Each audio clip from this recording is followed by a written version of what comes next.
Bueno, el siguiente tema es este de ahí vienen los rusos. ¿Te acuerdas aquella famosa película de Russians Are Coming? En el que el pueblo todo se pone, se crispa, porque los rusos iban a llegar, los iban a invadir. Bueno, pues así estamos hoy en México, porque pues hoy cambiamos la frase esa famosa de pobre México, tan lejos de Dios y tan cerca de los Estados Unidos, por pobre México, tan cerca de Rusia y tan lejos de Estados Unidos. Así es. Porque básicamente hemos estado jugueteando con el principal aliado, ya no digas de otra índole, comercial, nuestro socio estratégico comercial y vecino. Así es. ¿Sí? Y estamos dando la entrada a toda una corriente rusa, ¿sí? En la que diferentes actores del país están mostrando esas simpatías. Así es. Que de una u otra manera ya nos están colocando, al menos verbalmente, en una guerra en la que supuestamente nada teníamos que hacer y nos metimos entre los pies, entre las patas, por así decirlo, de dos stallions. Uno, Vladimir Putin, y el otro, Joe Biden. ¿Qué dices de esto?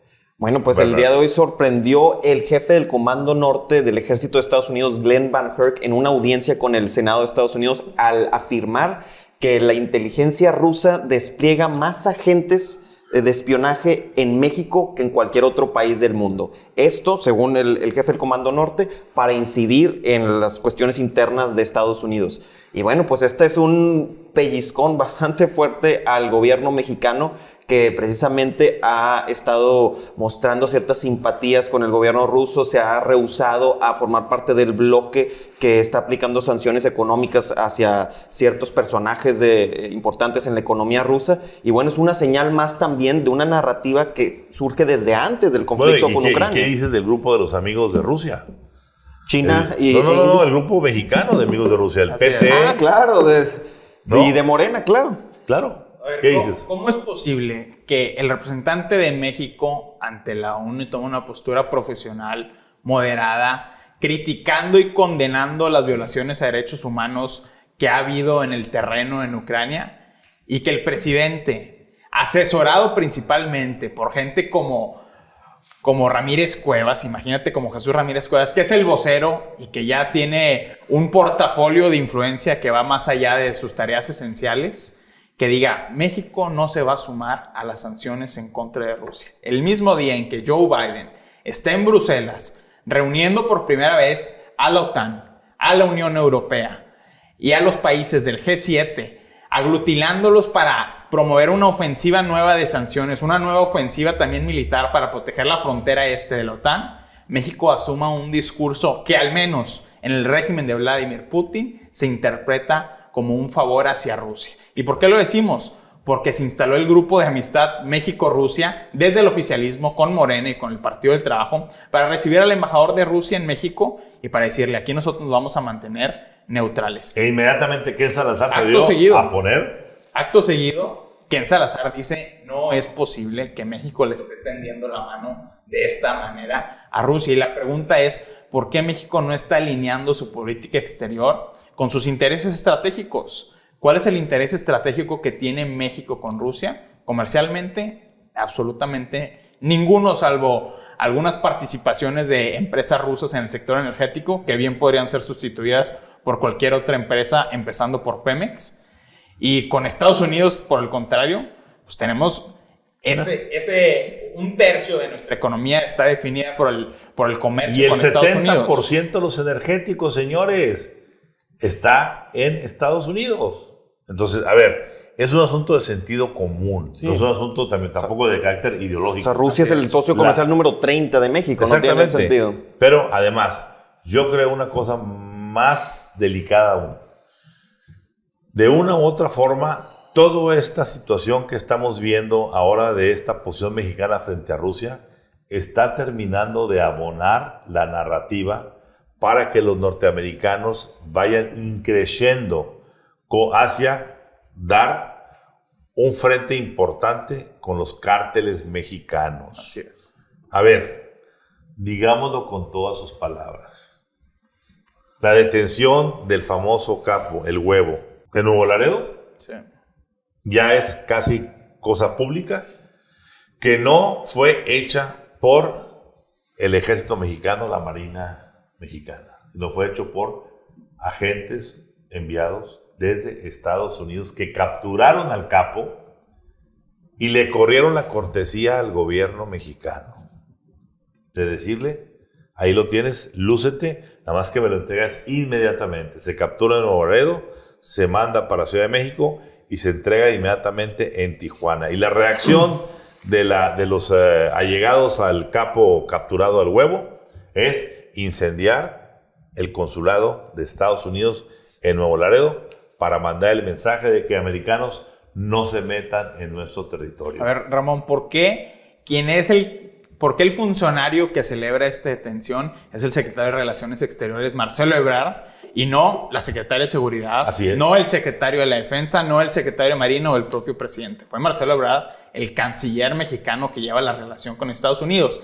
Y también en el mismo episodio, digamos, pero en Zapopan, agentes de la Marina, que ya es bien conocido y es de conocimiento público que la Agencia de Seguridad Mexicana con más nexos institucionales con Estados Unidos es la Marina, y ellos son quienes capturan al operador del cártel Jalisco Nueva Generación en Manzanillo, que es una prioridad absoluta para Estados Unidos por la importación de precursores químicos del fentanilo. Es decir, se da la detención del huevo y la detención de un operador clave del cártel Jalisco Nueva Generación con, número 1, con la agencia de seguridad más cercana a Estados Unidos, y número 2, con propios agentes de Estados Unidos. Es decir, que hay una intervención absoluta de Washington en México. Y agregaré un tercer punto. El mismo día que viene el secretario de Seguridad Interior de Estados Unidos, Alejandro Mayorkas, a reunirse con el presidente López Obrador, según trasciende, a hablar sobre migración.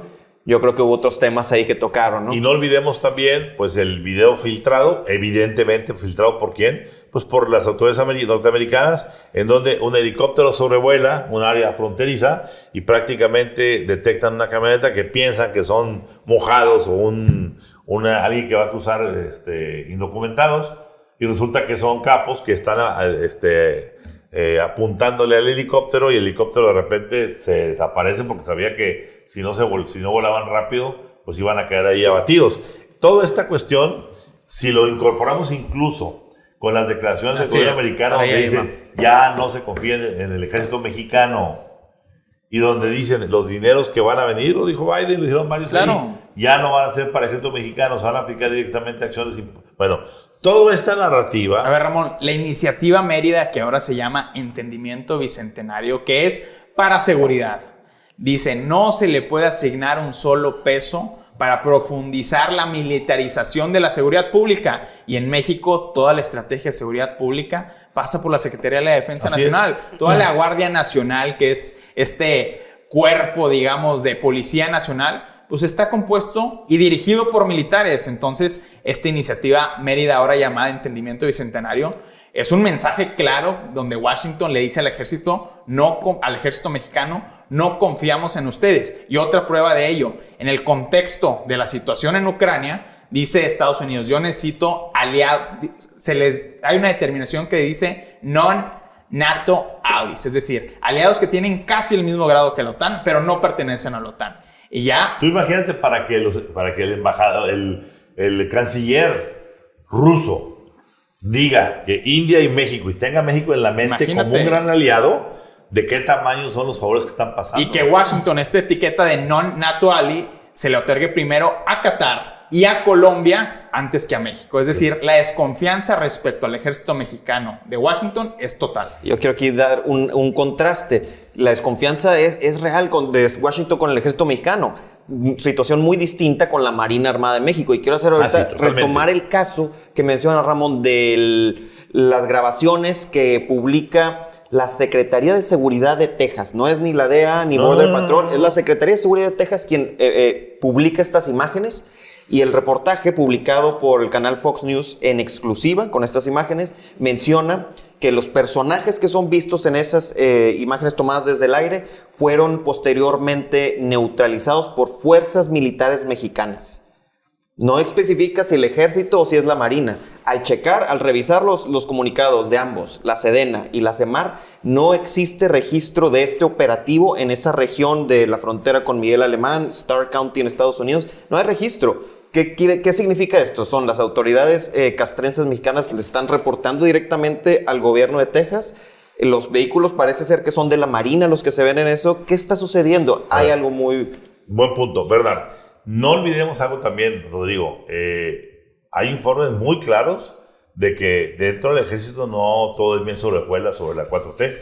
Particularmente porque se les ha incumplido aquella petición que siempre se hizo desde el primer día del gobierno de la 4T, que era, queremos que constitucionalmente se legalice el rol del ejército en actividades de índole policíaco. La famosa Ley de Seguridad Interior. Así es, que se quedó ahí guardada, no debidamente... Se implementó de facto, pero no de jure. No de jure, exactamente. Entonces, el ejército está bastante, los principales mandos del ejército deben de estar, o están, lo sabemos que están bastante, digamos así, resentidos porque les quieren endosar todas las cuestiones que tienen que ver con sus actividades. Les quieren endosar a una Guardia Nacional que ha nacido, pues por lo menos decir, lisiada. Sí, muy no ha sido, sí. No, porque ha sido una Guardia Nacional así para presumirse, ¿sí? Y en ese contexto, bueno, cuidado, porque si los militares sienten que en todas esas actividades su imagen ante quienes otrora fueran sus aliados, como el gobierno americano, comienzan a ser sus adversarios y los que empiezan a señalarlos y a observarlos con lupa, van a empezar a ocurrir fricciones tan serias que se va a abonar todavía más a la narrativa de, señores congresistas americanos, declaremos a los cárteles grupos terroristas e intervengamos en territorio norteamericano, como ya probamos en la entrada a Nuevo Laredo. Ramón, y esto no es un asunto de demócratas o republicanos. Los dos partidos tienen esa misma narrativa y esa misma visión patente en las declaraciones de William Barr, el ex fiscal general de Estados Unidos, donde dice, México ya perdió el control del país ante el crimen organizado. Y el presidente. Y hace aparte, si analizas muy bien las palabras de William Barr, se sugiere que también Estados Unidos tuvo cierta participación en el operativo para capturar a Ovidio Guzmán, al hijo del Chapo. Da él ciertos detalles donde se sugiere que hubo agentes americanos participando u observando ese operativo en Culiacán, Sinaloa. Porque si hubiera sido participando, pues hubieran tenido todo el detalle de cuál fue la negociación, y eso hasta ahorita no ha salido. Así es. Pues bueno, creo que estamos en una situación delicada también aquí, porque imagínate el contexto de un México pro-Rusia anti Estados Unidos. Y un Estados Unidos preocupado por un México que se acerca a la línea del enemigo y también le entrega el territorio a quienes son sus enemigos en múltiples frentes, comenzando de salud por el fentanilo, siguiendo por la seguridad y lo que es muy importante, el que por las fronteras de México no se permeen los famosos espías rusos y los famosos personajes del Medio Oriente que pueden hacer aquí o allá, y eso no presagia nada bueno para el futuro en las relaciones México-Estados Unidos. Y máxime, Ramón, lo que comentas, en un acuerdo tan frágil entre López Obrador y los militares, a pesar de la profundización de la militarización de la vía pública a través de contratos, a través de Guardia Nacional, etc. Claro. Muy bien, pues habrá mucho que hablar en las próximas semanas sobre el tema también.